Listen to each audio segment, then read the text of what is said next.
వార్తలు వాస్తవాల్లో మనతో ఉన్నారు బీఆర్ఎస్ పార్టీ సీనియర్ నాయకులు ఓ నరసింహారెడ్డి గారు, రాజకీయ విశ్లేషకులు కొట్టం జంగయ్య యాదవ్ గారు. గుడ్ మార్నింగ్ అండి, వెల్కమ్ టు వార్తలు వాస్తవాలు. ఎస్, దళిత మహిళపైన పోలీసుల దాష్టీకం ప్రదర్శించినటువంటి ఒక హృదయ విదారకమైన వార్త మనం చూస్తున్నాం. దొంగతనం ఒప్పుకోవాలంటూ ఆ దళిత మహిళపైన షాద్నగర్ పోలీసులు 3rd డిగ్రీ ప్రయోగించారు. దాదాపు వారం క్రితం షాద్నగర్ పోలీసుల చిత్రహింసలో గాయపడి ఇప్పటికి కూడా మనుషుల సాయం లేకుండా నడవలేకపోతున్నటువంటి ఆ దళిత మహిళ ఫోటో మనం చూస్తున్నాం. సో ఈ దౌర్జన్యం ఇంకెంతకాలం? దళిత మహిళపైన 3rd డిగ్రీ ప్రయోగిస్తారా? దీనిపైన డీజీపీ చర్య తీసుకోవాలి అంటూ మాజీ మంత్రి హరీష్ రావు డిమాండ్ చేస్తూ ఉన్నారు. ఎస్, నరసింహారెడ్డి గారు, సో మహిళపైన పోలీసుల దాష్టికాన్ని ఎంత తీవ్రంగా ఖండించాల్సినటువంటి అవసరం కనిపిస్తుంది. ఎందుకంటే ఒక దొంగతనం జరిగిందని కూలీ కుటుంబాన్ని తీసుకొచ్చి కొడుకు ముందే బట్టలు విప్పించి చిత్రహింసలు పెట్టినటువంటి సన్నివేశం చూస్తే ఏమనిపిస్తుంది? చాలా తల వంచుకోవాల్సిన యాక్చువల్గా పరిస్థితి అండి. ఎందుకంటే అనుమానం మీద ఒక దళిత మహిళ కాబట్టి ఆమెను తీసుకొచ్చి ఆ విధంగా కొడుకు ముందు చేయటం అనేది చాలా దుర్మార్గం. దీన్ని తీవ్రంగా బీఆర్ఎస్ పార్టీ నుంచి హరీష్ రావు గారు ఖండిస్తున్నారు. ఈ వేదికగా నేను కూడా ఖండిస్తున్నాను. ఇప్పుడు ఏం చేస్తుంది ప్రభుత్వం దీని మీద?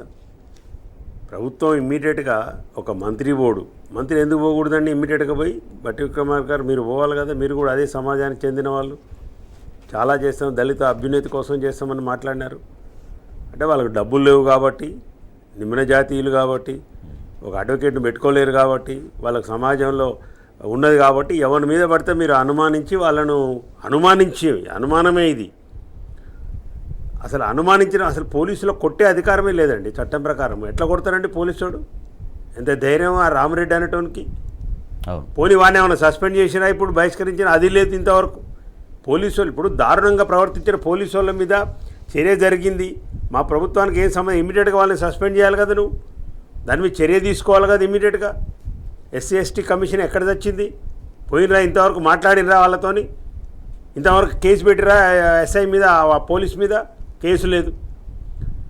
రోజుకు క్షీణిస్తున్న శాంతి భద్రతలు మనం చూస్తుంటే రాజేష్ గారు రాష్ట్రంలో అసలు బాధపడవలసిన కన్నీళ్ళు వస్తున్నాయి మనకు. అసలు పోలీసులు ఏం చేస్తున్నారు? ఈ మంత్రులు ఏం చేస్తున్నారు? ఈ ముఖ్యమంత్రి అంటూ ఏం చేస్తున్నాడు? అసలు ఏంది మీ కార్యక్రమం? ఏంది? ప్రజలు మీకు ఎందుకు అధికారం ఇచ్చినాయా? ఎందుకు మీకు అధికారం ఇచ్చింది?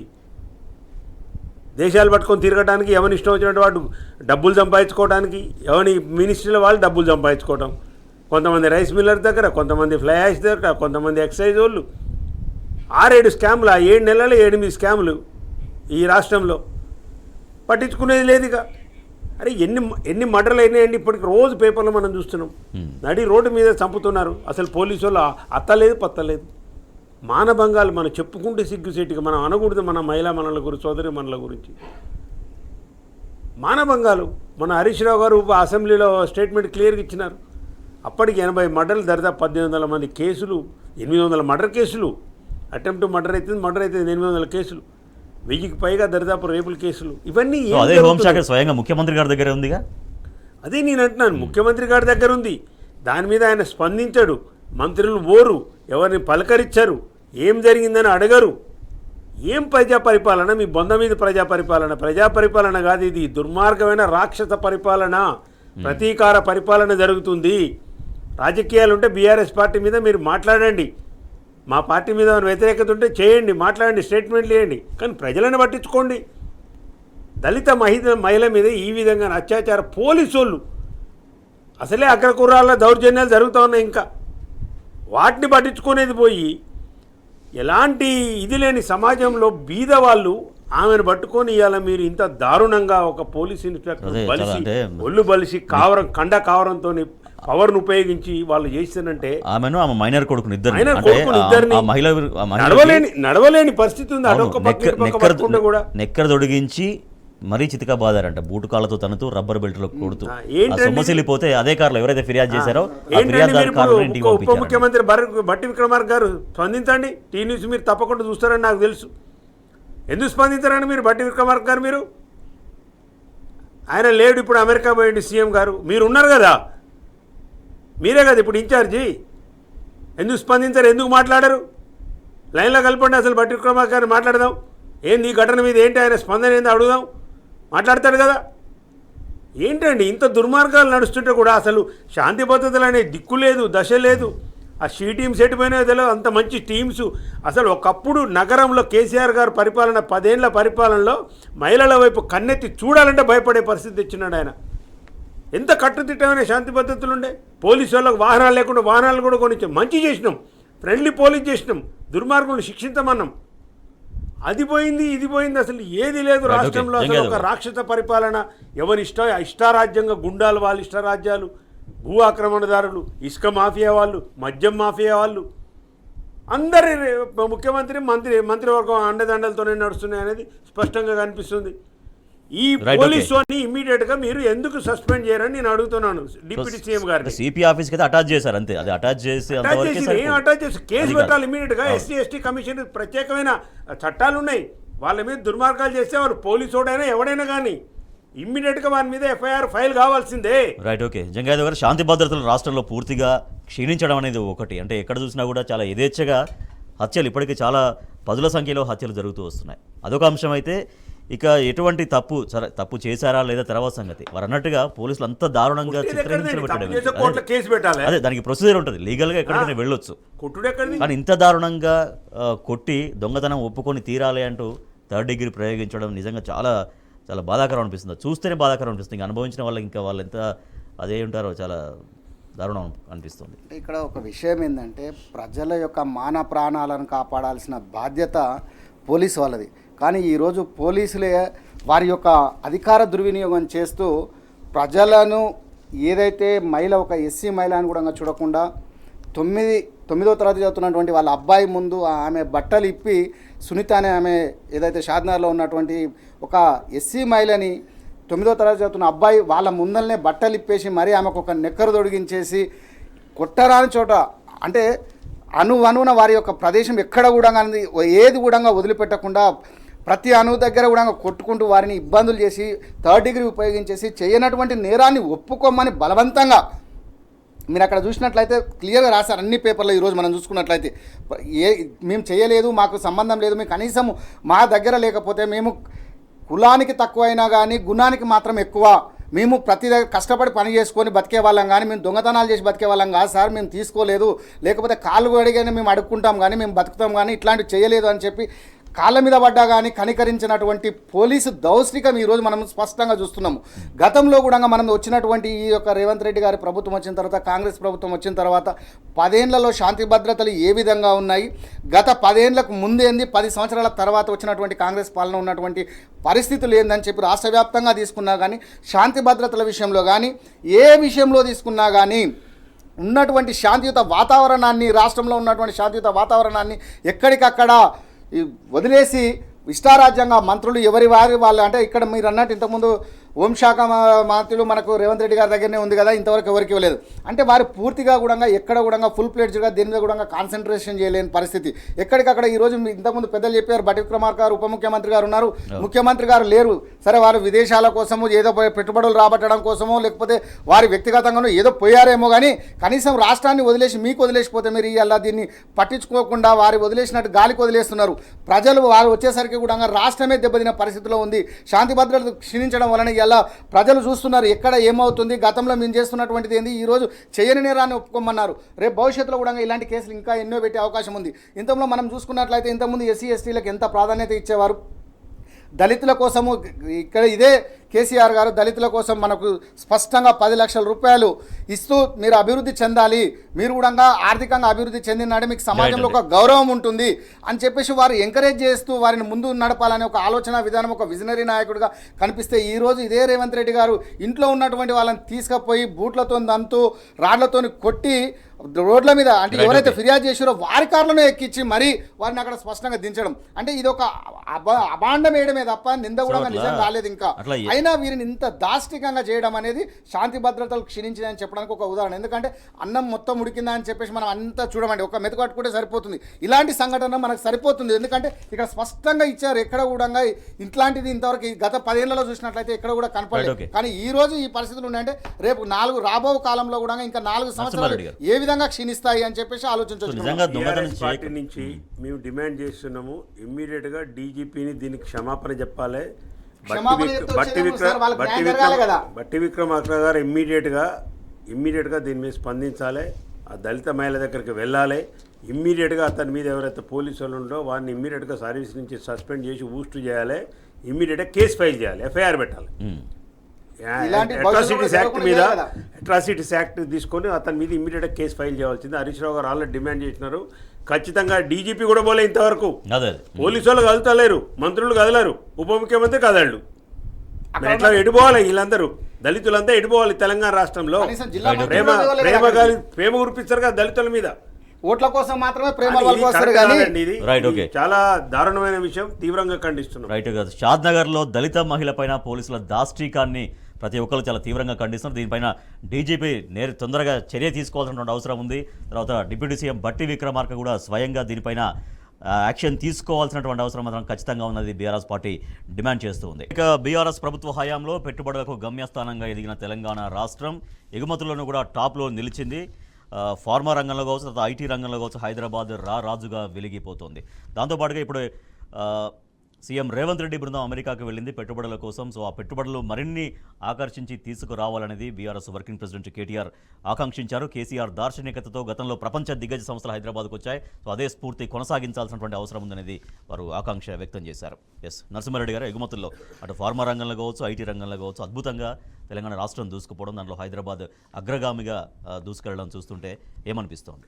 కేటీఆర్ గారు నిన్న ట్వీట్ చేసింది చాలా ముఖ్యమైన అంశం. ఎందుకంటే పార్టీ కంటే తెలంగాణ రాష్ట్రమే మా ప్రాధాన్యత క్రమంలో నెంబర్ 1 అని వారు దాని యొక్క ఉద్దేశం. తెలంగాణ రాష్ట్రం డెవలప్ కావాలి, రాష్ట్రం ముఖ్యము. ఒక పార్టీ అధికారంలో ఉండొచ్చు పోవచ్చు, కానీ తెలంగాణ రాష్ట్రం డెవలప్మెంట్లో కానీ మిగతా విషయాల సంక్షేమంలో కానీ భారతదేశంలో నెంబర్ 1గా ఉండాలనేదే మా యొక్క ఆకాంక్ష అని వారు స్పష్టంగా చెప్పినారు. ఇది కేసీఆర్ గారు తీర్చిదిద్దిన ఒక నాయకుడు. కేటీఆర్ గారు ఒక ప్రపంచానికి తెలంగాణను పరిచయం చేసిన నాయకుడు కేటీఆర్ గారు. యూత్ ఐకాన్గా ఆయన చేసింది. ఈ యొక్క ముందు చూపు కానీ ఇదొక ఏమంటారు ఆ డిగ్నిటీ, ఆ గ్రావిటీని మెయింటైన్ చేయడంలో కాంగ్రెస్ ముఖ్యమంత్రితో సహా అందరు మంత్రులు ఫెయిల్ అవుతున్నారు. శాసనసభలు కూడా కేటీఆర్ గారు మనం స్పష్టంగా చెప్పినారు, మీ ప్రభుత్వానికి మేము కన్స్ట్రక్టివ్గా సపోర్ట్ చేస్తామని చెప్పినారు. మంచి విషయాలను వారు సపోర్ట్ కూడా చేసినారు. Skill university, yes we support it అని చెప్పినారు. అయినా దాన్ని ముఖ్యమంత్రి అబద్ధాలతో మళ్ళీ కేటీఆర్ మీద ఎదురుదాడి చేసినారు. సంస్కృతి నేను మాట్లాడుతున్నాను. ఏ సంస్కృతిని మీరు ఇలా పాటిస్తున్నారు కాంగ్రెస్ పార్టీ ప్రభుత్వం అనేది చాలా ఇంపార్టెంట్. కేటీఆర్ గారి యొక్క దార్శనికతకు, కేటీఆర్ గారి యొక్క ఏమంటారు ఆ గరిమకు మనము తప్పకుండా అతనికి ఇది చెప్పాలి మనం. అలాగే పెట్టుబడులకు సంబంధించి ఇంతకుముందు చాలాసార్లు మనం చర్చించాం. ఈ రాష్ట్రంలో టీఎస్ ఐపాస్ అనే ఒక పారిశ్రామిక విధానాన్ని తీసుకురావడం అనేది పారిశ్రామిక రంగంలో పెట్టుబడులకు ఒక విప్లవం లాంటిది. ఇంతకుముందు ఎవరైనా ఇక్కడ పరిశ్రమ పెట్టాలంటే విదేశీయుడు కానీ ఎవరైనా కానీ ఇక్కడ ఉన్న నేషనల్ మల్టీనేషనల్ కంపెనీలు పెట్టాలంటే 27-28 అనుమతులు కావాల్సి వచ్చింది. ఈరోజు సింగిల్ విండోలో నో గ్రిల్స్ అన్నాడు కేటీఆర్ గారు, అందుకే గ్రిల్స్ కూడా లేవు ఆ విండో. అట్లాంటి విధానాన్ని తీసుకొచ్చి ఒకే అప్లికేషన్ ద్వారా పర్మిషన్లు అన్నీ కూడా వారికి చేరే విధంగా తర్వాత ఒక చట్టం తెచ్చినారు. 15 డేస్లో కనుక 2 వారాల్లో కనుక మీకు ఏ పరిశ్రమ మీరు పెట్టాలనుకున్నా కానీ పర్మిషన్ రాకపోతే మీరు అప్లై చేసి ఆన్లైన్లో డీమ్డ్ టు బి పర్మిటెడ్ అని మీరు స్టార్ట్ చేసుకోవచ్చు. ఆటోమేటిక్గా మీరు స్టార్ట్ చేసుకోవచ్చు, మీ పరిశ్రమను మీరు కొనసాగించవచ్చు, మీరు ప్రొడక్షన్లోకి వెళ్ళిపోవచ్చు. ఇలాంటి ఒక అద్భుతమైన ప్రపంచం మెచ్చుకోదగిన పారిశ్రామిక విధానాన్ని కేటీఆర్ గారు, కేసీఆర్ గారి నాయకత్వంలో తేవటం ద్వారానే ఇవాళ మనం చదువుతున్న వార్త పాసిబుల్ అయింది. వేరే రాష్ట్రాలు ఇట్లా కావట్లేదు, గుజరాత్ ఇట్లా కావట్లేదు, ఇవాళ మహారాష్ట్ర ఇట్లా కావట్లేదు, ఎంత పెద్ద రాష్ట్రం యూపీలు ఇట్లా కావట్లేదు. 56-57 వేల కోట్లున్న ఐటీ ఎగుమతులు 2013-14లో 57 వేల కోట్లుంటే 2,68,00,000 కోట్లు ఎట్లొచ్చిందండి? ఎన్ని రేట్లు పెరిగిందో మీరు ఆలోచన చేయండి. 3 లక్షల చిల్లర ఉన్న ఉద్యోగాలు 9.5 లక్షలు దాటి 9,46,000 అయిన ఉద్యోగాలు, ఐటీ ఉద్యోగాలు. భారతదేశంలో ప్రతి 3 ఐటీ ఎంప్లాయీస్లో ఒకరు తెలంగాణ నుంచి ఉన్నారు. ఇవాళ దరిదాపు 10 లక్షల మంది ఇవాళ ఐటీ ఉద్యోగస్తులు ఇవాళ హైదరాబాద్లో కానీ ఇంకోటి పనిచేస్తున్నారు. సో ఐటీని విస్తరించడంలో కూడా ఇక్కడనే కాన్సన్ట్రేషన్ అవుతుందని చెప్పి కేటీఆర్ గారు వరంగల్లో ఒకటి, ఖమ్మంలో ఒకటి, కరీంనగర్లో ఒకటి, అక్కడ కూడా ఐటీ హబ్బులు పెట్టి అక్కడ కూడా ఉద్యోగాలు. ఈవెన్ సూర్యాపేటలో కూడా ఒక ఐటీ సెంటర్ వచ్చింది, నల్గొండలో ఒకటి వచ్చింది. డెవలప్మెంట్ వికేంద్రీకరణ కూడా చేయడంలో కేటీఆర్ గారి పాత్ర చాలా గొప్పది. ఈ ఎగుమతులు ఎట్లా సాధ్యపడాయో రేవంత్ రెడ్డి గారు మీరు ఆలోచన చేయండి. అందుకే మీకు శుభాకాంక్షలు కూడా తెలియజేసింది. ఎందుకు అంటే మీకు ఎందుకు తెలియజేసినాడంటే ఈ విధంగా తెలంగాణ యొక్క ఇమేజ్ ఉంది అక్కడ. తెలంగాణ రాష్ట్రానికి ఒక ఇమేజ్ ఉంది అక్కడ. ఎంఎన్సి మల్టీనేషనల్ కంపెనీ సీఈఓలు అందరూ ఇక్కడ ఈ తెలంగాణ ఇమేజ్, హైదరాబాద్ ఇమేజ్ ఉంది, బ్రాండ్ ఇమేజ్గా చూస్తున్నారు. దాన్ని మీరు కొనసాగించి ఎక్కువ పెట్టుబడులు రాష్ట్రానికి రావాలనేదే మా ఆకాంక్షనే ఆయన స్పష్టంగా చెప్పినాడు. ఫార్మాకు సంబంధించి కూడా మీరు చూస్తే అదే ఎగుమతులు కొనసాగుతున్నాయి. పరిపాలన ఎట్లుంటుంది అంటే మీరు తీసుకునే పాలసీల వల్ల ఉంటుంది. ఇవాళ మీకు ఏం పాలసీ ఉందో చెప్పండి. ఒక ఇండస్ట్రియల్ పాలసీ లేదు, కొనసాగించడానికి కూడా అక్కడక్కడ మీరు చేతులు ఎత్తేసే పరిస్థితి వస్తుంది. వ్యవసాయానికి ఒక పాలసీ లేదు, ఇండస్ట్రీకి ఒక పాలసీ లేదు, ఏం పాలసీ లేదు మీకు. ఏమైనా కేసీఆర్ని తిట్టడం, బూతులు తిట్టడం, కేటీఆర్ని ఇది తప్పితే ఇక మానుకోండి దయచేసి. ఈ ప్రతీకార రాజకీయాలు పనికిరావు తెలంగాణలో. ఇప్పటికే ఏవగించుకుంటున్నారు తెలంగాణ ప్రజలు పరిపాలించమని మీకు అధికారం ఇచ్చారు, పార్టీలను చీల్చమని తిట్టమని కాదు. కేటీఆర్ గారు ఆకాంక్ష వ్యక్తం చేసినట్టుగా నిజంగా రాష్ట్ర అభివృద్ధి దృష్ట్యా డెఫినెట్గా మంచి పెట్టుబడులు తీసుకురావాలనేది నిజం కావాలని మనం కూడా కోరుకుందాం. అయితే ఎగుమతుల విషయంలో ఇటు ఫార్మా రంగంలో కానీ అటు ఐటీ రంగంలో కానీ హైదరాబాద్ అనేది ఒక క్యాపిటల్గా మారిపోయింది. ఈ రెండు రంగాలకు కూడా ఈ రాష్ట్ర ఉత్పత్తుల్ని దిగుమతి చేసుకున్నటువంటి టాప్ 10 దేశాల్లో అమెరికా, రష్యా, యూకే, జర్మనీ తదితర అభివృద్ధి చెందిన దేశాలు ఉన్నాయి మన రాష్ట్ర ఉత్పత్తులను దిగుమతి చేసుకుంటున్న వాటిల్లో. ఇది ఎంత ఒక ఘనతగా మనం భావించాలి. 100% ఇది గత ప్రభుత్వం తెలంగాణ ఏర్పడిన తర్వాత కేటీఆర్ గారి కృషి వలన, వారి యొక్క విజనరీ వలననే ఈరోజు ఈ స్థాయికి ఎదిగిందని మనం స్పష్టంగా చెప్పొచ్చు. ఇంకొక విషయం ఏమిటంటే ఇంతకుముందు పెద్దలు చెప్పినట్టు తెలంగాణ ఏర్పడగానే చాలామంది ఆగమైపోతుంది అని చెప్పేసి ఒక ఆలోచన విధానంతో చాలామంది ఎటకారం చేశారు.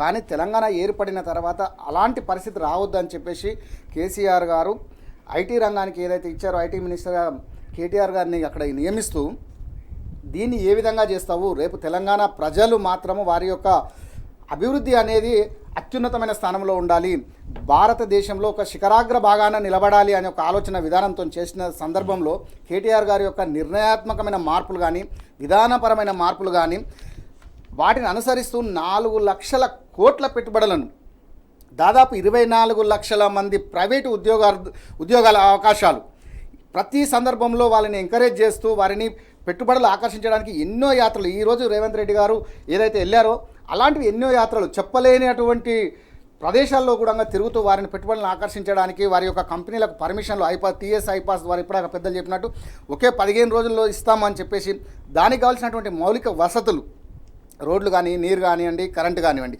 ప్రతి సందర్భంలో వారికి మద్దతుగా తెలుపుతూ వారిని పెట్టుబడి ఆకర్షించడానికి చేయడము. అదేవిధంగా ఇంకొక విషయం ఏంటంటే శాంతి భద్రతల పర్యవేక్షణ ఉన్నప్పుడే ప్రతి ఒక్కరు కూడా మాకు సెక్యూర్ ఉంటుంది అన్న ఆలోచన. 10 రూపాయలకు సెక్యూర్ ఉందా లేదా, అక్కడ డిస్టర్బ్ అవుతాయా లేదా అనేది ఎన్నో బేరీజు వేసుకుంటారు. ఆలోచించుకొని ఇంతకుముందు బెంగళూరులో వచ్చినటువంటి కంపెనీలు కూడా ఇక్కడ శాంతి భద్రత సరిగా లేవు అని చెప్పి తెలంగాణకు షిఫ్ట్ అయినటువంటి సందర్భం కూడా మనం చూసాం గతంలో. ఇక్కడ కూడా ఇంకొక విషయం ఏంటంటే ఇప్పుడు మనకు ఏదైతే ఇక్కడ మనకు మునుగోడు కాన్స్టిట్యున్సీ ఏదైతే ఉందో అక్కడ దండుమల్కాపురంలో కూడా ఐటీ వాళ్ళకు 100 ఎకరాలు ఇవ్వడం కంపెనీస్కు. ఇది ఏదైతే ముచ్చర్లలో ఉంది కానీ లేదంటే ఇప్పుడు మనకు ఉన్నటువంటి మహేశ్వరం నిజర్లో ఉన్నటువంటి ఫార్మాసిటీ ఇది వ్యర్థంగా పెట్టారు, ఇది అనవసరంగా పెట్టారు అని చెప్పేసి ఇదే రేవంత్ రెడ్డి గారు వచ్చిన కొత్తలో దీన్ని తీసేస్తామని చెప్పి కానీ ఈరోజు అది నిజం తెలుసుకున్న తర్వాత అక్కడ స్కిల్ యూనివర్సిటీ ఏర్పాటు చేయడం అంటే వీరు చెప్పడానికి ఎలక్షన్లలో మాత్రం మేము దీన్ని రద్దు చేస్తాము ఫార్మాసిటీని అని చెప్పేసి అక్కడ ఉన్న సందర్భం ఎలక్షన్లలో రేవంత్ రెడ్డి గారు అక్కడ నియోజకవర్గం పోయినప్పుడు ఫార్మాసిటీ వ్యర్థము అని చెప్పాను. కానీ కరోనా టైంలో దాదాపు 4 కంపెనీలు మెడిసిన్స్ తయారు చేస్తే 3 కంపెనీలు మన తెలంగాణవే. అంటే ఏ స్థాయికి ఎదిగింది ఈరోజు తెలంగాణని ఒక అభివృద్ధి బాటలో ఉంచుతూ రేపు భవిష్యత్తు తరాలకు కూడా పిల్లలకు బాగుంటుంది. ఐటీ రంగం కానీ, ఫార్మా రంగం కానీ ప్రతి చోట ఇందు లేదు అందు సందేహం వలదు, ఎందెందు వెతికినా అందందే తెలంగాణ అభివృద్ధి అన్న చందంగా కేటీఆర్ గారి యొక్క విజనరీ కానీ, కేసీఆర్ గారి యొక్క మార్పులు కానీ ఇలా చేస్తూ ప్రతి సందర్భంలో డెవలప్ చేయాలి, ఒక విజనరీగా చేస్తూ ముందుకు నడిపిస్తున్నటువంటి సందర్భంలో రేవంత్ రెడ్డి గారికి ఒక బిల్డింగ్ అంటే దాదాపు అంతా డెవలప్ చేసి సిద్ధంగా ఉంచారు. కానీ దాన్ని మామూలుగా అన్ని స్లాబ్లు వేసి పెట్టారు, ఇంకా మీరు ఖాళీ ఇనాగ్రేట్ చేయమని చెప్పేసి చేస్తే రేవంత్ రెడ్డి గారు దాన్ని కూడా తాత్సారం చేస్తూ ఎక్కడ కూడా డెవలప్మెంట్ కాకుండా మేమే చేస్తున్నాము, మేమే చెప్పడానికి మాటలకు మాత్రమే పరిమితం చేస్తున్నారు. కానీ కనీసం చేష్టలు చేసి తెలంగాణ యువతకు అవకాశాలు కల్పించాలని చెప్పేసి ఆలోచించడం నిజంగా కూడా ఈ రోజు కూడా ఒక సందర్భం. ఇప్పుడు ప్రభుత్వం ముందు ఏముంది, ఈ ప్రగతిని కొనసాగించాలంటే ఎటువంటి కార్యాచరణ ఉండాల్సినటువంటి అవసరం ఉంది? ఎందుకంటే ఈ మధ్యలో మళ్ళీ నూతన పారిశ్రామిక విధానం మేము కూడా తీసుకొస్తాం అనేది ప్రభుత్వం చెప్తూ ఉంది. మరి ఇప్పుడు ఉన్నదాన్ని కొనసాగిస్తే సరిపోతుందా, ఇంకా ఏమన్నా దీనికి ఇంకా యాడ్ చేయాల్సిన అవసరం ఉందా? కాదండి, ఇవి ప్రభుత్వం అనేది పార్టీలకు సంబంధించిన అంశం కాదు. రాజేష్ గారు, కాంగ్రెస్ నాయకులు మాట్లాడేది ఎలాంటి పరిమిత అంటే అసలు లిమిటెడ్ నాలెడ్జ్ లేకుండా, ఇంగిత జ్ఞానం లేకుండా మాట్లాడుతున్నారు. ప్రభుత్వం అనేది కంటిన్యూస్ ప్రాసెస్. అంతే, మంచి చెడులు ఉంటే దాంట్లో మంచి ఉంటే తీసుకోవాలి. గత ప్రభుత్వం చేసింది, కానీ కేసీఆర్ ఆనవాళ్ళు లేకుండా చేస్తాను నేను, ఇది తప్పుడండి. ఈ రాజకీయాలు తెలంగాణలో కరెక్ట్ కాదు. నువ్వు గత ప్రభుత్వం చేసిన ఒప్పులన్నిటిని తీసుకోవాలి. దీనికి కేసీఆర్ గారే ఆదర్శంగా మనం తీసుకోవాలి. నిండు సభలో ఆరోగ్యశ్రీ గురించి చెబుతూ శాసనసభలో రాజశేఖర రెడ్డి గారు పేరు తీసుకున్నారు. వారు ఆరోగ్యశ్రీ చాలా గొప్ప పథకము, రాజశేఖర రెడ్డి గారు ఇది స్టార్ట్ చేసినారు, మేము దీన్ని కంటిన్యూ చేస్తున్నాము, పరిమితి పెంచి ఇంకా దాని యొక్క ఇది పెంచి ఎక్కువ మంది పేదలకు ఇంకా సాయం, వైద్య సాయం అందేలాగా చేస్తున్నామని చెప్పి ఈ పథకాన్ని మేము కంటిన్యూ చేస్తున్నామని చెప్పినారు. ఫీజు రియంబర్స్మెంట్ మంచి ఉద్దేశంతో రాజశేఖర రెడ్డి గారు కాంగ్రెస్ ప్రభుత్వంలో పెట్టినారు, మేము కంటిన్యూ చేస్తాం.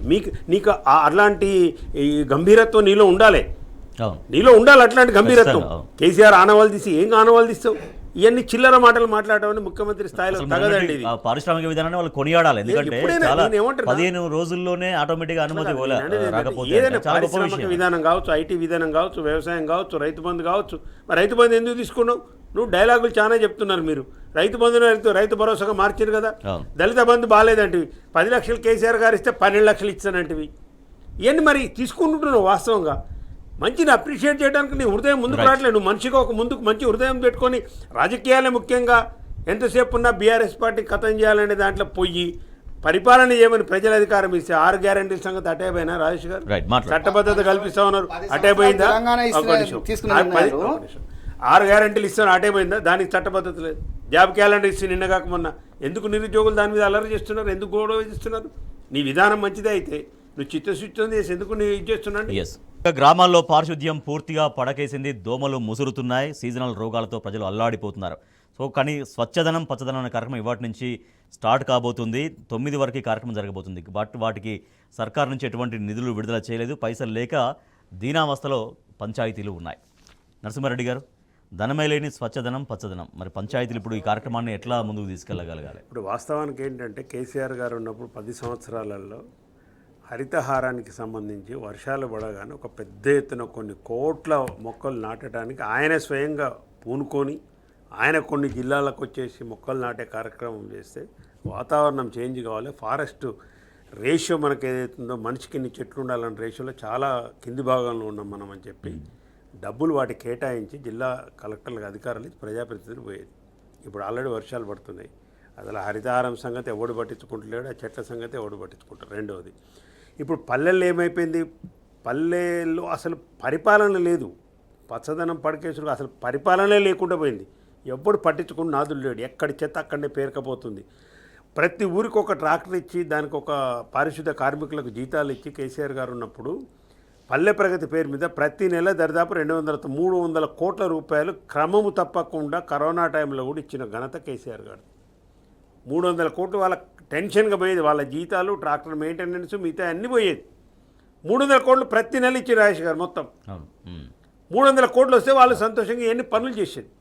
ఇప్పుడు ఆ పల్లె ప్రగతికి సంబంధించి ఆ అమౌంట్ ఇంతవరకు ఒక్క పైసా గ్రామాలకి ఇవ్వట్లేరు. మీరు కేంద్ర ప్రభుత్వం అదే చక్కదనం, వాళ్ళు ఒక్క పైసా ఇవ్వట్లేరు.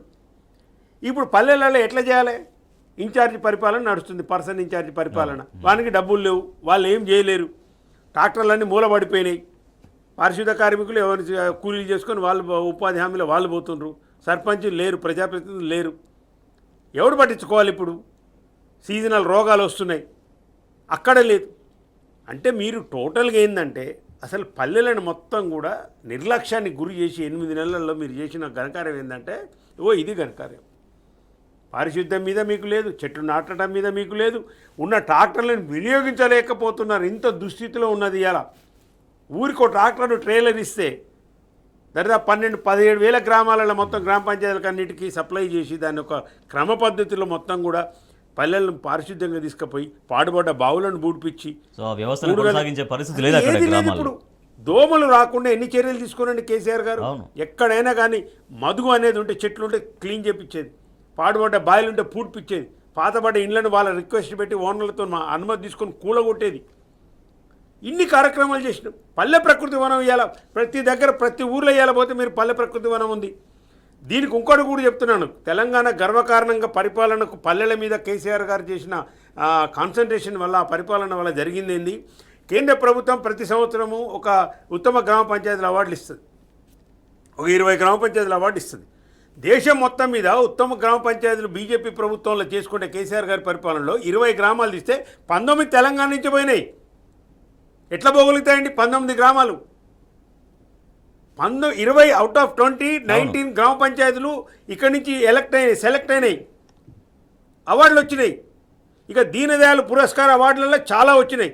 స్వచ్ఛ సంరక్షణ అవార్డులలో మనకు ఎన్ని మున్సిపాలిటీలు, 140 మున్సిపాలిటీలు ఏముంటే దరిదాపు 50 మున్సిపాలిటీలకు వచ్చినాయి. హైదరాబాద్కి వచ్చినాయి, గ్రేటర్ హైదరాబాద్కి వచ్చినాయి. ఇండోర్ తర్వాత హైదరాబాద్ ఉంది మనకు. అరే మీరు ఏమి చేయకుండా పరిపాలన గాలి కొదిలేసి ఇష్టం వచ్చినట్టు అక్రమాలు చేసుకుంటా, సంపాదన మీద పడి ఎగబడి 10 సంవత్సరాలు ఆతృత ఉన్నట్టు ఆఖరికి ఎగబడ్డట్టు ఇలా కరువు వచ్చినట్టు మాట్లాడి మీరు అందరూ ఈ అక్రమాలన్నీ చేసుకుంటా, ప్రజల్ని పట్టించుకోకుండా, పల్లెల్ని పట్టించుకోకుండా ఏం చేస్తున్నారు? జంగయ్య గారు, బీఆర్ఎస్ ప్రభుత్వ హయాంలో అటు పారిశుద్ధ్యాన్ని ఇటు పచ్చదనాన్ని రెండింటినీ పెంచడంలో ఎంత విజయవంతమైంది ఒకటి. ఇవాళ అదే పల్లెలు నిధులు లేక పూర్తిగా పడకేసినటువంటి పరిస్థితి ఎందుకు వచ్చింది? కొన్ని విలేజ్లలో అయితే ప్రతి వాడలో ప్రతి ఇంటిలో ఈ దోమలు కుట్టడం వల్ల, పారిశుద్ధ్యం సరిగ్గా లేకపోవడం వల్ల, అవునవును, ప్రతి ఒక్కళ్ళు కూడా ప్రతి ఇంట్లో ఒక పేషెంట్ ఉన్నారు ఇవాళ. సో ఎందుకు ఈ పరిస్థితి? దీన్ని ఎందుకు ప్రభుత్వం పట్టించుకోలేకపోతుంది? ప్రభుత్వం పట్టించుకునేంత ప్రజల యొక్క ఇబ్బందులు పట్టించుకునే అటువంటి సందర్భంలో ఎక్కడ కూడా ఈరోజు ఎన్నుకోబడినటువంటి ప్రభుత్వం కానీ, ప్రభుత్వ నాయకులు కానీ, అధికారులు కానీ పట్టించుకునే పాపన పోవట్లేదు. ఎందుకంటే వారు మిగతా దాంట్లో బిజీ ఉన్నారు. ఎవరికి వాళ్ళే ముఖ్యమంత్రి సీట్ కోసమో లేకపోతే ఇంకొక మంత్రి పదవుల కోసమో పైరవీలు చేసుకుంటూ ప్రజల పాలన వదిలేసారు. ప్రజాపాలన పేరుకు మాత్రం బోర్డు తగిలించుకొని తిరుగుతున్నారు. కేసీఆర్ గారు ఇంతకుముందు పెద్దలు చెప్పినట్టు దేశానికి పల్లెలే పట్టుకొమ్మలు అని చెప్తారు. అలాంటి సందర్భంలో మీరు ఎక్కడ తీసుకున్నా కానీ తెలంగాణ ఏర్పడిన తర్వాత ప్రతి గ్రామము ఎక్కడ కూడా రోడ్లు తీసుకోండి, వైకుంఠధామం అని కానివ్వండి, పల్లె ప్రకృతి వనాలు కానివ్వండి, క్లీనింగ్ అని ప్రతి సందర్భంలో ఎక్కడ తీసుకున్నా కానీ ఒక ఊరు అంటే ఒక హైదరాబాదే కాదు, మిగతా చుట్టుపక్కల ఉన్న ప్రతి తెలంగాణ రాష్ట్రంలో ప్రతి గ్రామం కూడా ఈ ఊరుకు ఒక బస్సు లేకుండా, లేని ప్రాంతం లేకుండా పోతుంది. అంటే ప్రతి సందర్భంలో కూడా ఎక్కడికక్కడ కూడా అభివృద్ధి దిశగా ప్రయాణం చేయాలి. పట్టణాలు అభివృద్ధి చెందితే సరిపోదు, పల్లెల్లో కూడా అభివృద్ధి జరగాలి, అక్కడ కూడా ఆర్థికంగా బలపడాలి అనే ప్రతి సందర్భంలో కేసీఆర్ గారు కానివ్వండి, అదేవిధంగా మనం కేటీఆర్ గారు కానివ్వండి, సంతోష్ రావు గారు గ్రీన్ ఛాలెంజ్ అని చెప్పి తీసేసుకొని ఎక్కడికక్కడ కూడా ఎంకరేజ్ చేస్తూ రాష్ట్ర వ్యాప్తంగా ప్రతి సందర్భంలో నేను ఇది ఛాలెంజ్ విసురుతున్నానంటే ఎంతోమంది విఐపీలు, దాదాపు మంత్రులు అనుకోండి, లేదంటే సినిమా స్టార్స్ కానివ్వండి, సమాజంలో ఉన్నటువంటి పెద్దవాళ్ళ వలన చాలామందిని ఎంకరేజ్ చేస్తూ ఎక్కడికక్కడ కూడా చెట్లు, ఎంతమంది గతంలో మనం చదువుకునే వాళ్ళం చరిత్రలో అశోకుడు ఇరువైపులా రోడ్డుకి ఇరువైపులా చెట్లు నాటేవాడు అని. కానీ ఆ సందర్భము మనకు కేసీఆర్ గారి పాలన చూడడం జరిగింది.